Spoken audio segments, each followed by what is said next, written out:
Of course, with a click of a button. It is still day 199. Day 200, boys. Let's go. Let's go, day 200. Let's go to sleep. Boop. And now... Doom. Day 200! Woo! Yeah, day 200! Yeah, baby! That's what I've been waiting for! I mean, not really. I'm not waiting for any sort of day whatsoever. But, you know what? Since it is day 200, I think we should do kind of like a recap of everything that we have done in this world. So, there we go. Again, selamat sejahtera. Name's given Histin and welcome to Minecraft Hardcore. And today it is day 200, and as a celebration, I'm gonna go ahead and kind of recap of everything that I have done in my world. So, welcome to my world. There is not a lot of things seems to be going on here. After all, it is still day 200. It is kind of like immature type of world. There's not a lot of things going on here. Yep, not at all. So welcome to my village. Yes, this is my villager. I'm putting them in some kind of a confined, tight area space. This is probably the reason, because the reason is because that I don't want any sort of zombie to just immediately being able to like eat them. So I put them into some kind of a confined space, or most of them are pretty much safe. There's no way for a zombie to be able to get to them. Yes, not at all. And the best thing about this design in particular is that if one day, for example, one day if I intentionally wanted for a baby zombie, you know, because of the discount, the kind of like the unlimited discount for a baby zombie to eat them, I can just go ahead and remove this bottom part of the whole entire building, and a baby zombie could eventually just come, go inside and attack them and immediately transform them into kind of like a zombie villager. And because the zombie villager stays inside like some kind of a home, they're not gonna get burned, and I could easily cure them and get myself some unlimited discount. So that's the strategy that I'm building here. Now this is just a bunch of chests because I clear out the whole thing. There seems to be a mountain here. Just clear out the whole thing, and then boom, you get yourself a lot of sandstone and sand as well. So now here, right over here on the side of the corner, we see two villagers. I call both of them Adam and Eve. Adam and Eve had one job, which is kind of like the villager breeder. This is not a automatic villager breeder because I don't want a lot of the villagers. I want for it to be manual. So I will manually kind of like buy breads from them. Let me just go ahead and show you how it works. So this is kind of like a password. There we go. Boop, boop, and then boop. There we go. So if you all notice, the villager sells bread, and both of them actually sells bread.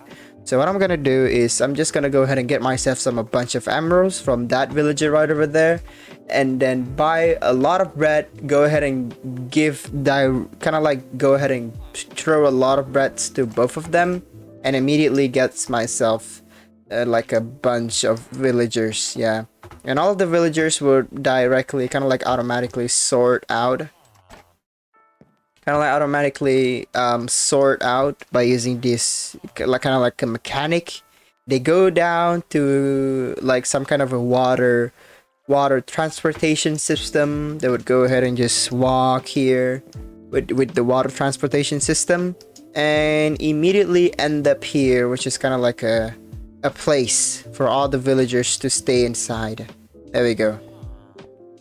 So right now there's two of them. I have absolutely no idea what am I supposed to do with both of them. But at least it's good. At least there's not a lot of them at once. Again, I could totally make this like some kind of a automatic system. But then again, automatic system is uncontrollable. It's good to have something that you can control manually. And here's a pumpkin farm. It's not automatic, it's really just manual pumpkin farm, that's it.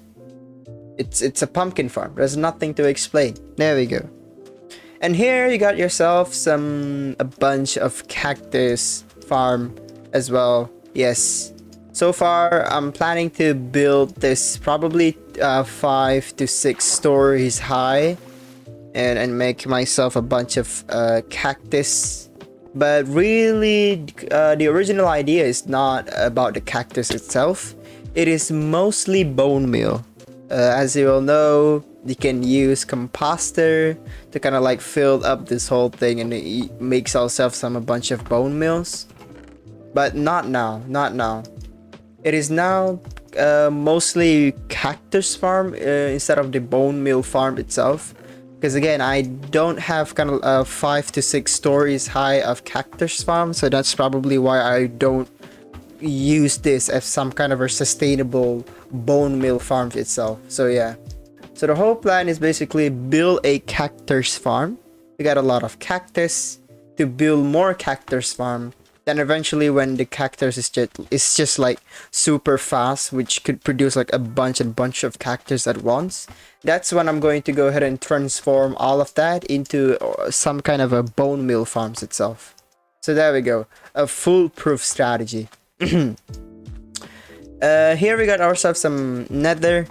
I do have a coordinate right in my book. I write a lot of the coordinates directly in my book.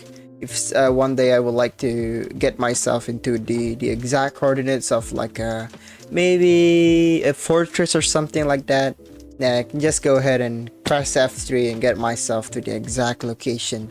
There we go. Now I'm heading to kind of like a mine that I've been finding, not like finding. Okay, if you've noticed about right over here, if you kind of notice, there seems to be like some kind of a 1 block deep this structure right over here. For an average Minecraft viewers, you probably think that, hey, this is absolutely nothing. This is just some random hole in the ground. Not really. This is not a random hole in the ground. That hole is kind of like the eye seer. The eye seer? What do you mean by that, Histine? Well, I use a little bit of X-ray glitch to find myself kind of like a mine shaft, because I know there's a high chance of guarantee for a mine shaft to spawn a spider spawner. And once I have found one, which is probably this mine shaft that right over here, immediately built myself some spider farm and get myself a lot of string. Now the best thing about these strings is that strings can be used to trade with the villager. So not only I can use the string to trade with the villager and I get myself some EXP farm, and there we go, mending. I can fix my tools forever and it's not gonna die. So I don't waste like a lot of experience at once. I can just, once they're done, fix them. Once they're done, fix them. And right beside the whole spider farms itself, I built another, maybe like a simple manual tree farm. So because I don't want to waste time while waiting for the spiders, you know, I can just get myself some wood. There we go. Go ahead and put myself a lot of bone meal, and then boom, the tree would grow. Go ahead and chop them down one by one by one, as many times as many times as I want. And then immediately right after clear out the whole tree thing, and there we go, we got ourselves a lot of spiders and just kill all of them. So it's not a waste of time. There we go.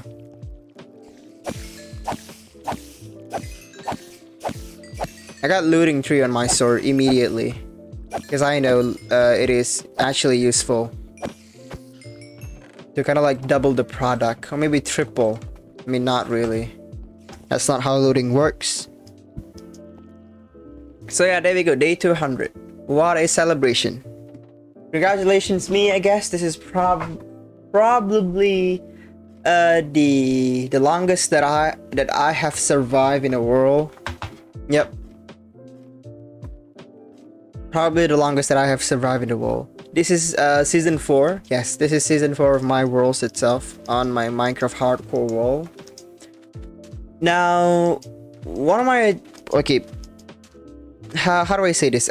Each story there seems to be like some kind of a ending. So what endings exactly that I'm trying to achieve in this role? Well, the ending that I'm targeting, that I'm kind of like finding in this game is of course getting every single block in the game. So the whole plan of what I'm trying to do here is kind of like getting every single block in the game. I would find myself like a very flat space, which definitely is something that I would build, and then go ahead and put every single block from dirt and then stone and then cobblestone. Depends on the ID and depends on the types of block that I could probably get in a world. And there we go, and then just collect them in like some kind of a place, and we all can look back together like, hey, there we go. I have this block now. I have this exact block now. Should be okay. And it is almost night. Let me just go ahead and go to sleep now to end the 200 days. And now, there we go. Boop. It is now officially day 201. Again, each 99 consecutive day, I would probably do like some kind of a video and go ahead and explain myself. What am I doing exactly? But yeah, it should be good.